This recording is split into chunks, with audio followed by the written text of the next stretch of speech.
On vous voit sur l'enregistrement et on coupera pour les questions. Donc, comme ça, tout le monde pourra poser des questions librement sans crainte, sans crainte éventuelle. Voilà, j'ai lancé l'enregistrement. Merci à toutes et tous d'être là. C'est la première édition de ce webinaire de présentation. Mine Paris Lumis présente. L'objectif, c'est de pouvoir rencontrer nos nouveaux membres, puisque c'est la rentrée, donc on en a potentiellement pas mal.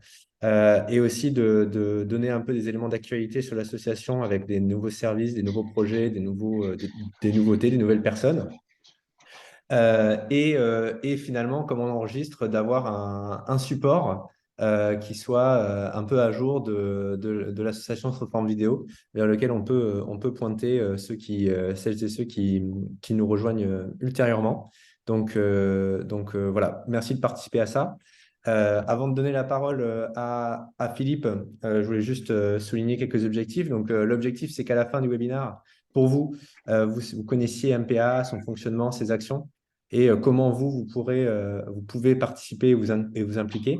Et pour nous, surtout pendant les sessions la session de questions-réponses, avoir vos retours, répondre à toutes vos questions et améliorer notre communication dans le futur. Comme ça, on aura une idée de comment vous nous voyez aujourd'hui. Excusez-moi, je sonne. Et donc, bon, je vous ai mis le programme, c'est le même que j'avais mis dans la description, mais surtout, donc, je vous le rappelle, le webinaire est enregistré, sera partagé. Donc, on peut essayer de garder, même si on n'est pas très nombreux actuellement, garder les questions pour la fin, comme ça, il n'y a pas de problématique de public. Voilà. Donc, sur ce, je passe la parole à Philippe, qui est notre président. Voilà, donc promo 92, ingénieur civil. 4 ans d'ingénierie pure et dure, 5 ans passés dans une maison qui s'appelait Bossard, qui s'appelle aujourd'hui Capgemini Consulting, Invent. Et puis depuis une vingtaine d'années, consultant en stratégie et transformation digitale avec des associés et une quinzaine de salariés. Et impliqué dans l'association des alumni depuis plus d'une dizaine d'années et président depuis 1 an et demi maintenant avec Théophile, Henri et plein d'autres personnes au conseil d'administration qui sont très actives. Et on est arrivé sur un sujet qui nous tenait très à cœur, hein, puisque c'est notre plus grosse et le plus visible production, c'est-à-dire le logement étudiant. Et on est sur dernière étape administrative pour mettre notre maison des mines en sécurité pour les 5 prochaines années. Et après 5 ans, il faudra trouver d'autres solutions, mais là, au moins, on met notre maison des mines en sécurité. Et puis, au-delà de ce sujet qui était quand même un gros travail et on est tous bénévoles, donc ce qui fait la difficulté de notre association, c'est que ça demande du professionnalisme, du temps et de l'attention.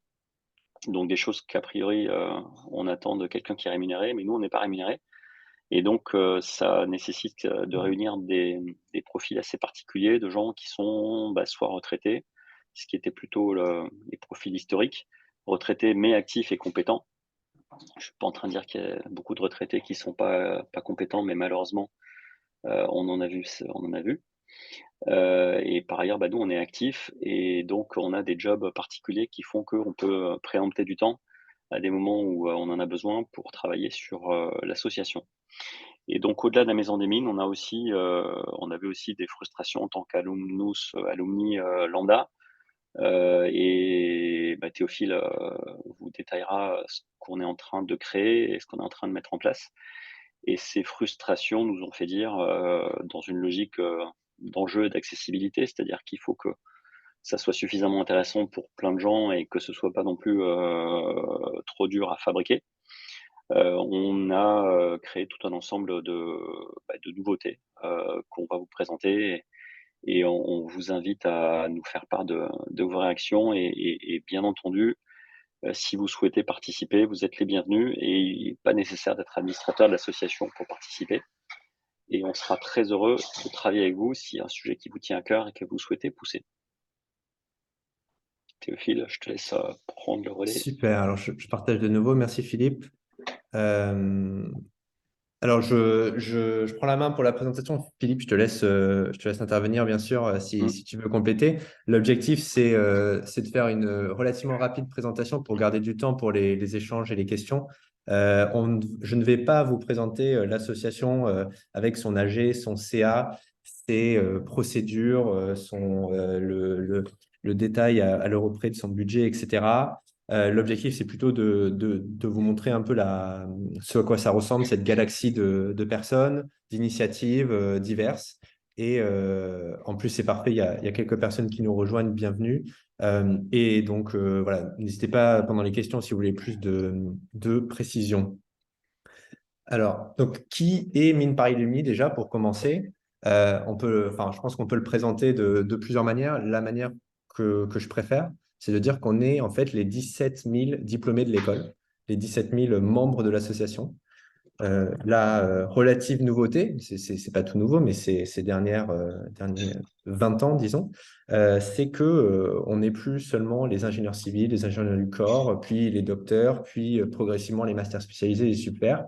Aujourd'hui, on est tous les diplômés de l'école. Tous les diplômés de l'école sont membres de l'association ou ont vocation à l'être. Et donc, aujourd'hui, avec Philippe, avec Henri, avec d'autres, on fait par exemple des présentations pendant les rentrées de tous les cycles de formation, voilà, les 3 années du cycle ingénieur, le corps des mines, etc. Enfin, tout y passe. On va à Sophia Antipolis pour les mastériens et pour les doctorants. On essaie de toucher tout le monde. Donc ça, c'est une grande richesse d'être 17 000 et ça nous permet déjà de faire des choses et bien sûr, on élargit au-delà pour faire encore plus de choses. Mine Paris Mine, si on est 17 000 membres, c'est pas non plus une seule structure. On est un peu une constellation de groupes et clubs et réseaux et initiatives, etc. Donc, vous avez des groupes géographiques, vous avez des clubs professionnels, vous avez des associations partenaires, que ce soit d'autres associations d'alumni, que ce soit des associations d'entrepreneurs, de consultants, etc. Donc, nous, on vise vraiment à fédérer sans hégémonie, et je le redirai, cette constellation d'initiatives. Et enfin, si on cherche à être un peu nombriliste, on est une association loi 1901 reconnue d'utilité publique, fondée en 1864, qu'on a presque 160 ans. Et la particularité, je trouve que ces 160 ans, c'est quelque chose d'intéressant puisque j'ai la discussion actuellement avec ma propre promotion, donc je suis P17, je ne me suis pas présenté. C'est qu'on peut avoir l'impression quand on quitte l'école que les liens seront éternels et surtout qu'on gardera le contact avec notre promo toute la vie. Et en fait, on se rend compte, même quelques années après, quelques petites années après, qu'en fait, on perd déjà de vue des gens. Et donc, du coup, c'est un peu ça l'âme de l'association, le point de départ. Et on va en parler.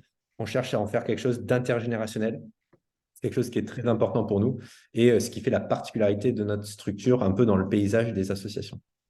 Alors, voilà les statuts. Je ne vais pas commenter toutes les lignes et je propose de vous en faire un résumé grâce à, disons, une version nulle de ChatGPT. Donc, je vous ai dit, on est fondé en 1864.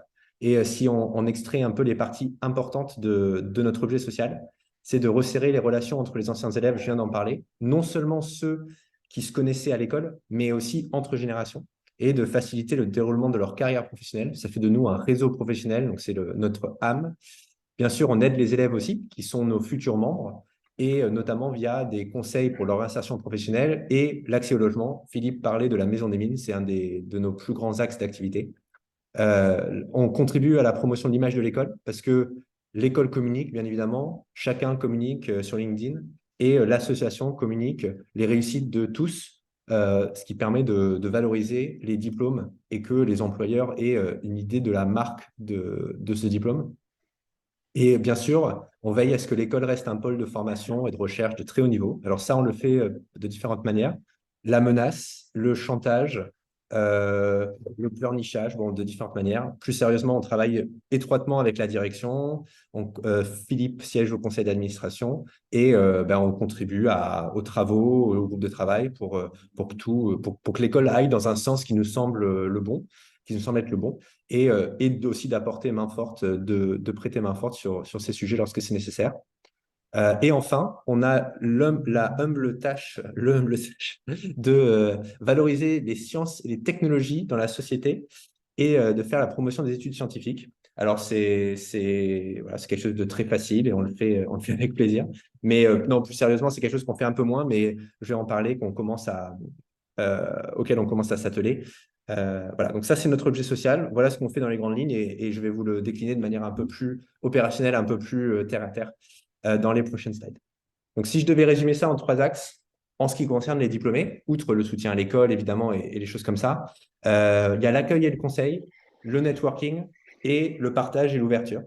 Donc, l'accueil et les conseils, c'est le fait que vous puissiez envoyer un mail à une adresse, appeler un numéro de téléphone, venir dans un lieu et être conseillé, être accueilli, être écouté, quelle que soit votre problématique professionnelle. Vous cherchez un fournisseur, vous cherchez des clients, vous cherchez à changer de travail, vous cherchez une nouvelle opportunité, vous préparez votre départ en retraite, vous préparez votre expatriation. C'est à ça que servent les services d'accueil et de conseil de l'association.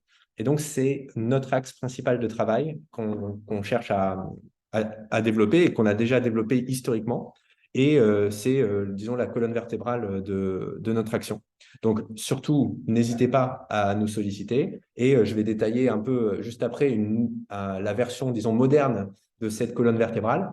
Mais c'est quelque chose qui a toujours existé et qui existe toujours. Et c'est la fonction principale d'un réseau, finalement, ou une des fonctions principales. Alors, la deuxième fonction principale d'un réseau, et c'est dans le nom, c'est le networking. Donc, on organise plein d'événements de mise en relation qui permettent aux membres d'être mis en relation les uns avec les autres, de se rencontrer, de se croiser, et en particulier des événements intergénérationnels. On n'organise pas des événements, ou très peu, uniquement pour les étudiants, et on essaye de ne pas en organiser uniquement pour les alumni. Tout est ouvert pour les étudiants, ce qui permet d'échanger entre, disons, diplômés expérimentés, jeunes diplômés, étudiants, cette intergénérationnelle. C'est ça qui fait la richesse entre ceux qui ont plus d'expérience dans différents domaines, ceux qui ont un regard peut-être différent, nouveau, avec des enseignements, des vécus différents, et interdiplômes, évidemment, des docteurs, des mastériens, des ingénieurs, tout cela, des hauts fonctionnaires, tout ça mélangé. Ouais, Et enfin, c'est important, hein, l'intergénérationnel, ça nous parle à tous très facilement parce que déjà, on a pu côtoyer une ou deux promos en dessus ou en dessous pendant qu'on était à l'école, à la Maison des Mines.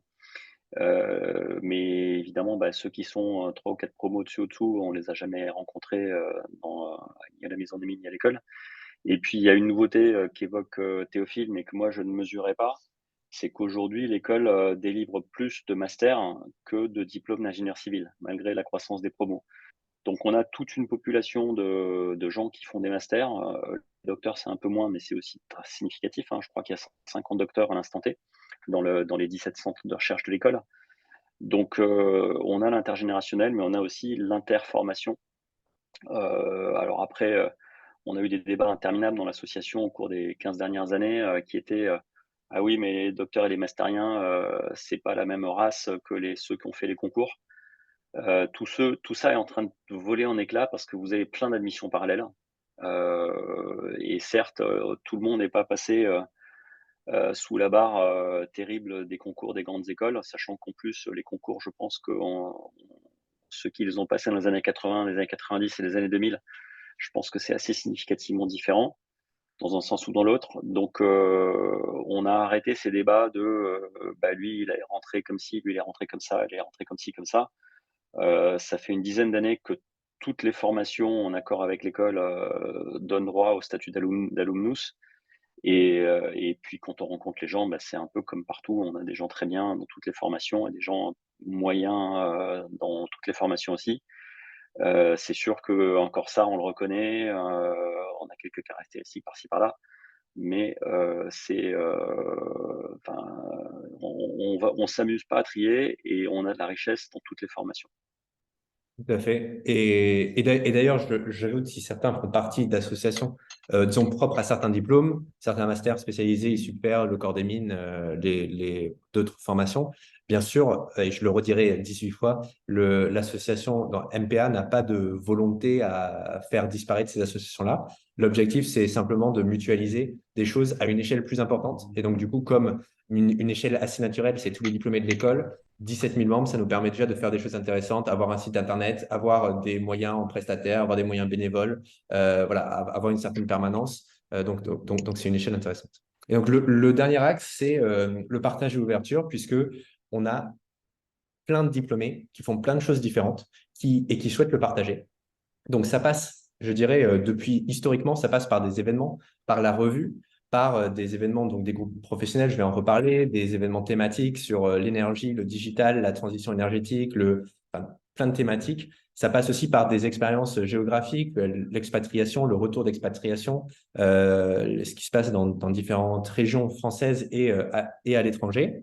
Plus récemment, on a aussi développé, on est en train de développer un grand axe de communication pour que ce partage, cette ouverture, ça passe aussi par de la notoriété et que via notamment les réseaux sociaux, mais aussi les mails, etc., on arrive à créer, enfin à booster notre marque, à en faire une marque forte pour servir les diplômés et pour les faire se connaître les uns des autres. Donc, on rejoint l'axe networking et in fine, on rejoint aussi l'axe d'accueil et de conseil puisque c'est en connaissant les uns des autres qu'on peut s'entraider.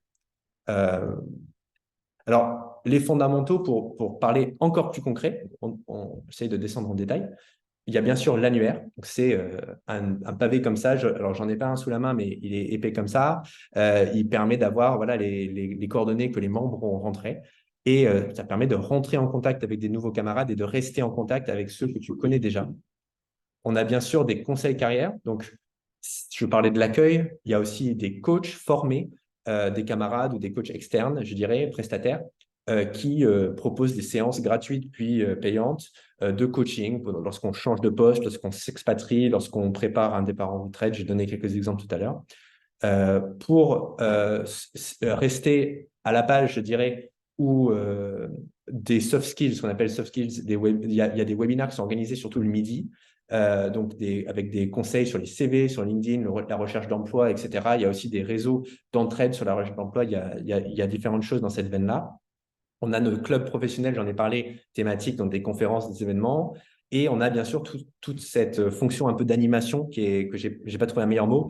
Donc, les réunions de promotion, on soutient les délégués des réunions de promotion en leur mettant à disposition les outils nécessaires, en leur permettant de réserver des salles à l'école, des espaces, réserver le traiteur, etc. Et on organise bien sûr des after-work où on pousse disons, les satellites à organiser des after-work aussi. Et il y a bien sûr, j'ai pas pu tout rentrer, je me suis dit une slide là-dessus, j'ai pas pu tout rentrer, mais sur le site, vous pouvez un peu tout trouver. Et s'il y a quelque chose que vous ne trouvez pas, vous pouvez nous le demander, évidemment. Alors, les nouveautés, quelles, quelles sont-elles? Donc, on a déjà la première nouveauté, je vous avais annoncé tout à l'heure, c'était, disons, l'accueil et le conseil version 2023. C'est la conciergerie. La conciergerie est née du hackathon qu'on a organisé en septembre dernier, donc il y a un an. Le hackathon, c'était l'occasion de réunir une cinquantaine de personnes, de membres de l'association, de professeurs de l'école, d'administratifs de l'école, d'élèves, à l'école et par visioconférence, pour travailler sur différents sujets qu'on avait choisis en amont et proposer des solutions concrètes. Et un des problèmes, c'était évidemment le réseau et comment on l'active. Et donc, il y a une idée qui est sortie, c'était la conciergerie, qui était en fait un service de conciergerie comme dans un hôtel. Vous soumettez votre besoin, votre demande. Derrière, il y a des concierges qui moulinent et ils vous trouvent la solution. Souvent, dans notre contexte, c'est des mises en relation entre les offres, des compétences et des expériences de chacun, de certains, pardon, avec les demandes des autres.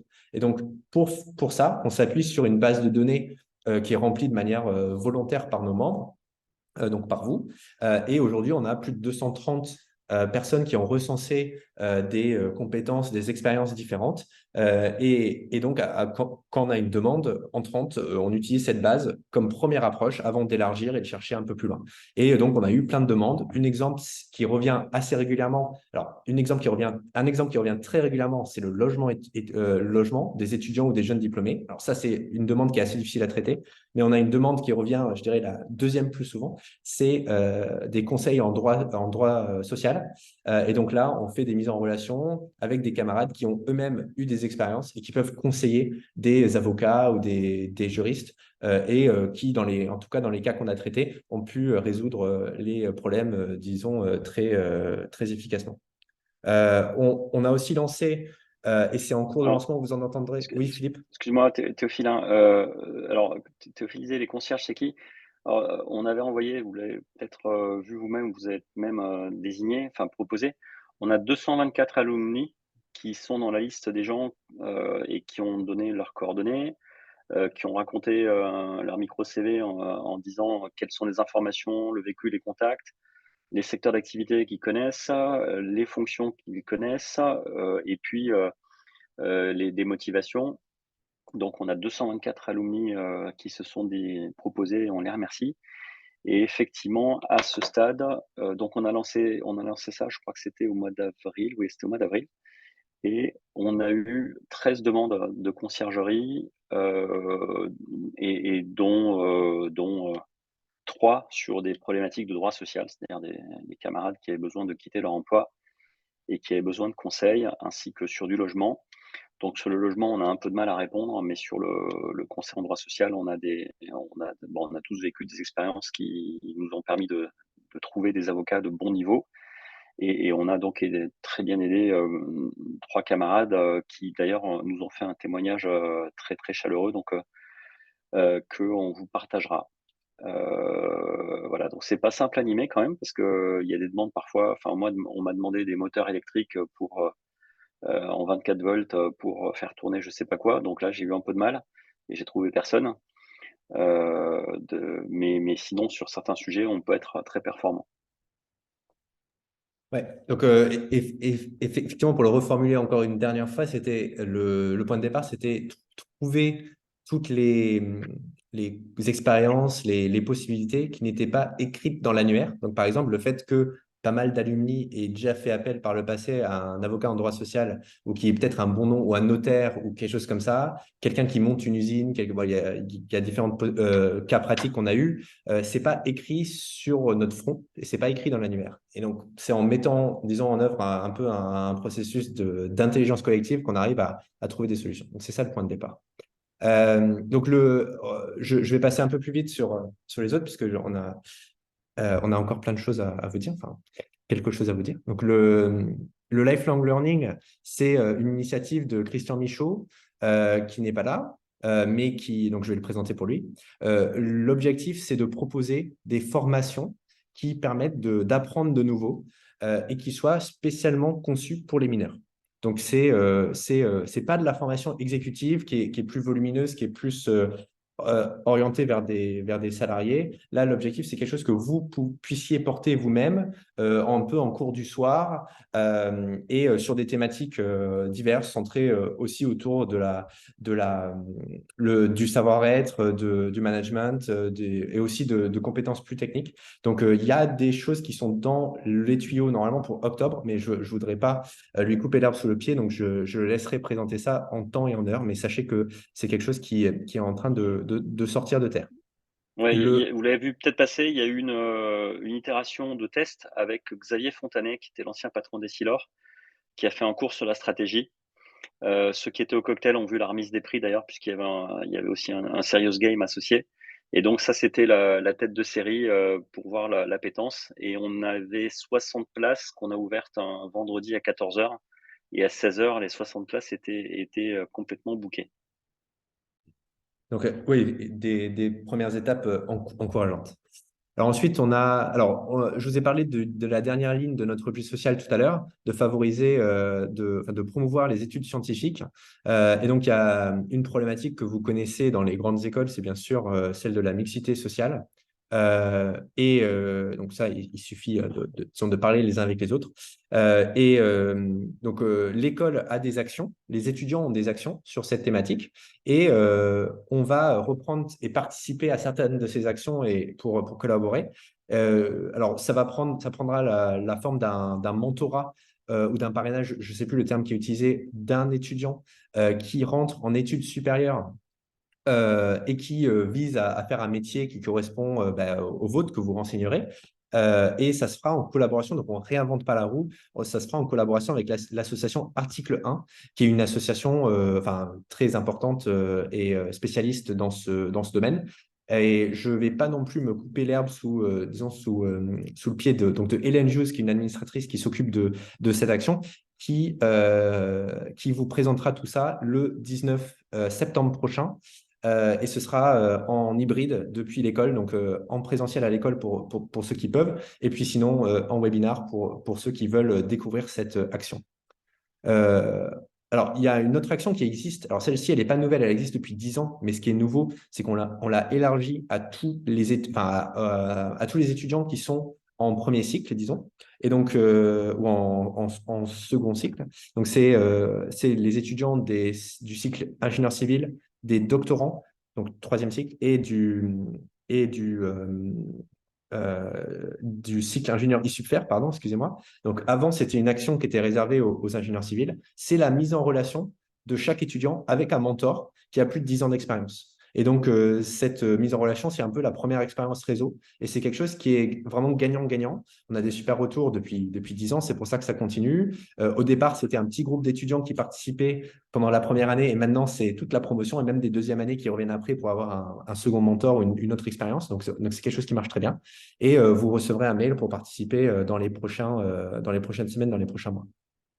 Et enfin, quelque chose d'un peu nouveau, c'est qu'on a vraiment investi dans la communication, notamment sur les réseaux sociaux, pour faire parler de nous, donc de l'association, de ses actions, pour parler de vous, de vos réussites, de ce que vous faites, de vos portraits. On est en train de développer une série de portraits.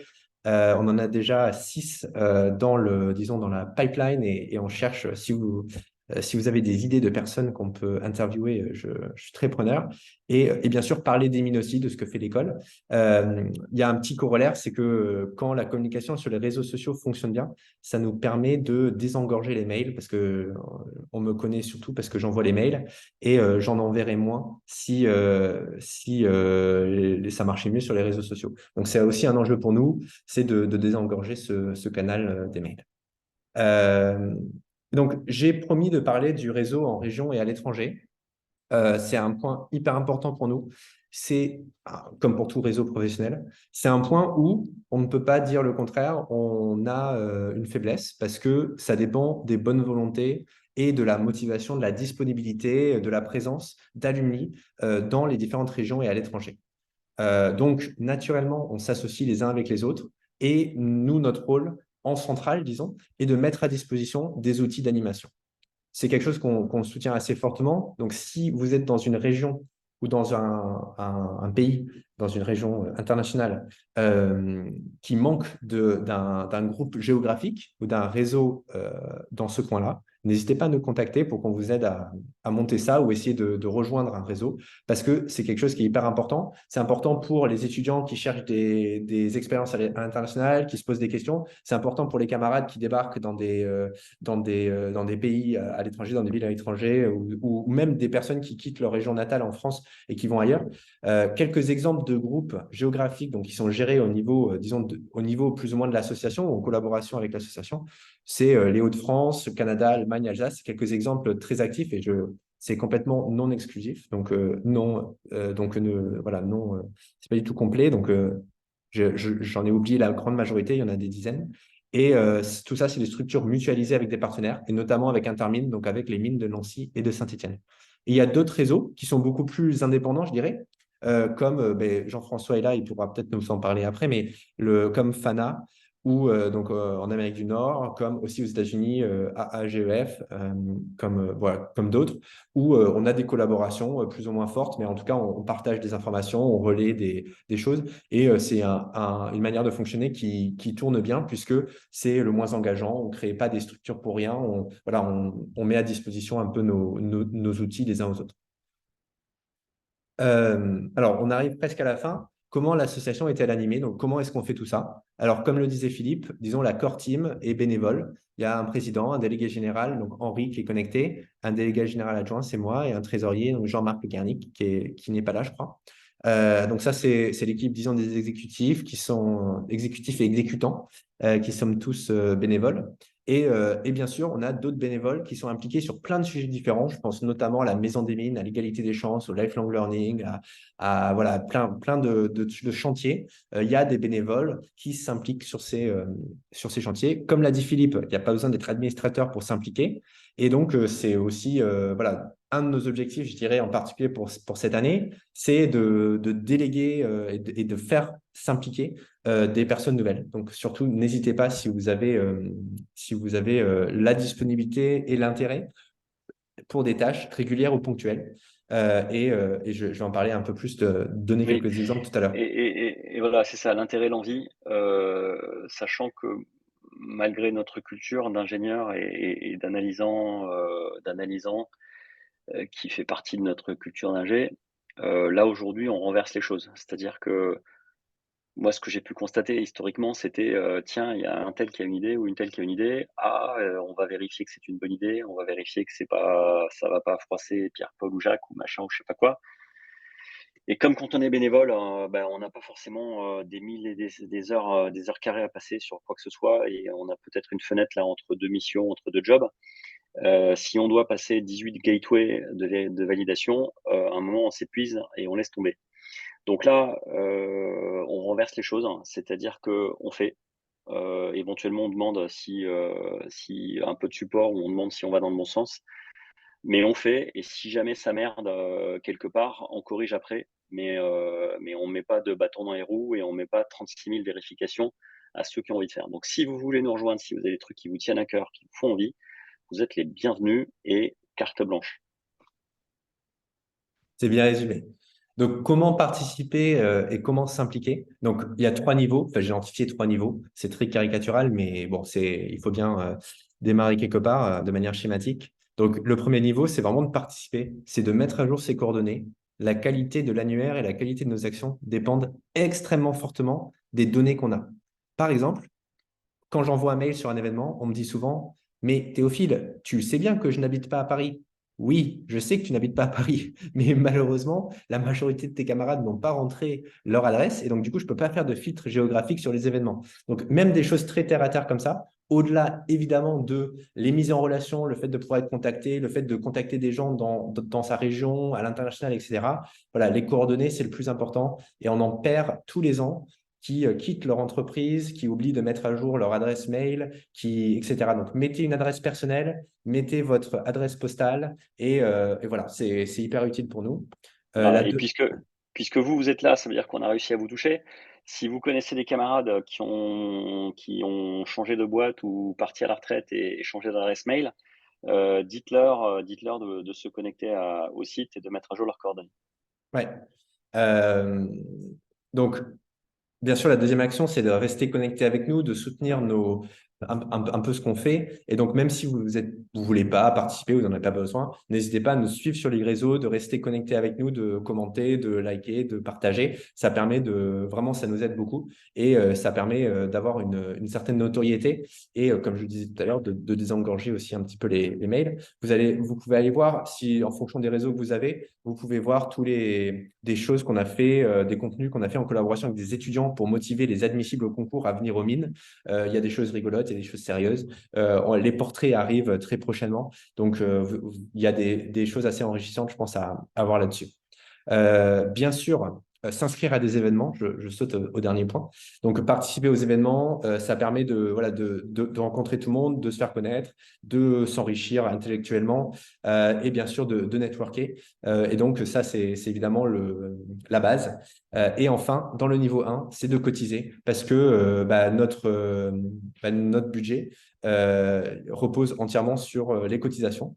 Et donc, on a besoin de votre soutien. Il y a un petit détail sur la cotisation après, mais je ne rentre pas plus en détail. Le niveau 2, c'est de s'impliquer un peu, donc de devenir mentor donc pour un étudiant de l'école, faire recenser ses compétences dans la conciergerie par exemple, devenir parrain pour nos actions d'égalité des chances. C'est un peu le niveau 2. Et on vous enverra les liens pour faire tout ça dans un mail après. Et enfin, le niveau 3, c'est le Saint Graal. C'est vous devenez animateur d'un groupe, vous devenez animateur d'un club, vous devenez bénévole dans l'association. Et j'ai détaillé quelques tâches juste après. Je crois que je les ai là. Donc, par exemple, on est en train de faire une migration, on change de prestataire pour notre site Internet. On a besoin d'aide, on a besoin de mains pour relire, pour tester, pour nous dire ce qu'ils en pensent. Donc, n'hésitez pas à nous contacter si ça vous parle. On a besoin d'aide pour la communication parce qu'on ne peut pas porter ça avec nos petits bras. On a besoin d'idées, on a besoin de temps, on a besoin de choses comme ça. Et même des choses toutes bêtes. Un jour, vous venez à un événement de networking et en fait, vous avez un peu de temps avant. Vous voulez nous aider à mettre en place les bières et les softs. En fait, ça nous aide énormément. Même si vous faites ça, ça vous prend un quart d'heure. Et nous, ça nous soulage un petit peu. Donc notre objectif, c'est vraiment d'agrandir notre communauté de bénévoles. Et donc, n'hésitez pas si c'est quelque chose qui vous parle, qui vous motive. Alors, je reviens sur la cotisation. Donc, c'est la seule ressource de l'association. Il y a bien sûr, donc notre budget, c'est autour de 250 000 euros hein, environ. Pour vous donner un peu pourquoi, enfin, des raisons de cotiser, alors je pourrais vous appâter avec la carotte. Donc, vous aurez accès à l'annuaire, vous aurez accès à des tarifs préférentiels sur les événements, vous aurez accès à différents avantages dans l'espace carrière, des choses comme ça. Mais avant tout, en fait, c'est votre manière de nous soutenir, de soutenir le réseau et surtout, en fait, de cotiser pour ceux qui ont besoin des services. Peut-être que vous n'avez pas besoin de changer de travail, vous n'êtes pas au chômage, etc. C'est vrai que c'est le cas de la majorité de notre réseau, mais pour les camarades qui sont dans ce cas-là, qui ont besoin d'un soutien, qui ont besoin d'écoute, qui ont besoin de profiter des services qu'on offre de manière gratuite, parce qu'on en dispense un certain nombre, on a besoin de votre soutien pour pouvoir tourner. Un alumni me disait l'autre jour, l'alternative à la cotisation, c'est pas un service qui nous est indispensable, évidemment. L'alternative, c'est pas, voilà, je vais payer un peu plus cher un événement, c'est pas nécessairement convaincant. L'alternative à la cotisation, c'est que l'association n'existe pas. Donc, du coup, on peut le présenter comme ça aussi. En gros, c'est quelque chose dont on a vraiment besoin. J'ai parlé de la carotte, je peux parler du bâton. Sinon, la cotisation est obligatoire. Et peut-être un jour, on commencera à radier les membres qui ne cotisent pas. Je plaisante. Donc, la cotisation, elle est progressive avec l'expérience. Donc, elle part de 20 euros et elle finit à 120 euros en fonction des années de diplôme. Et on accepte tous les moyens de paiement possibles et imaginables, sauf les espèces. Mais on préfère très fortement la carte bancaire sur le site ou le prélèvement automatique qui ouvre droit à une réduction de 10 euros parce que ça nous facilite un peu la vie. Voilà. Euh, et le mot de la fin, qu'est-ce qu'on fait concrètement? Mais un, je vous invite à mettre à jour vos coordonnées en priorité 1 et priorité 2 de cotiser sur notre site. N'hésitez pas, si vous n'avez pas votre passe, vous n'arrivez pas à vous connecter et tout ça, vous pouvez contacter dg@mine-paris.org. Je vous encourage à nous suivre sur les réseaux sociaux. Donc, tous nos liens sont sur le Linktree. Donc, c'est cette adresse-là. Et vous pouvez retrouver tous les réseaux. Il y a un groupe LinkedIn, il y a une page LinkedIn, il y a une page Instagram. Principalement, c'est ça. Et à vous participer aux prochains événements. Donc, on a une conférence webinaire que j'ai annoncée sur l'égalité des chances le 19 septembre à 19h. Ça se passera à l'école et par visio. On a un MP After, donc c'est l'afterwork mensuel de Mine Paris Alumni à Paris. D'ailleurs, c'est aussi une action qui est issue du hackathon de septembre 2022. Et donc, ça, c'est tous les troisièmes jeudis du mois. Et donc, ce sera le 19 octobre à 19h, donc aussi à l'école. Et pour vous inscrire tout ça, vous allez dans l'agenda. Donc, c'est mine-paris.org/agenda ou directement sur le site. Voilà pour le mot de la fin. Je vais couper l'enregistrement et on va prendre vos questions.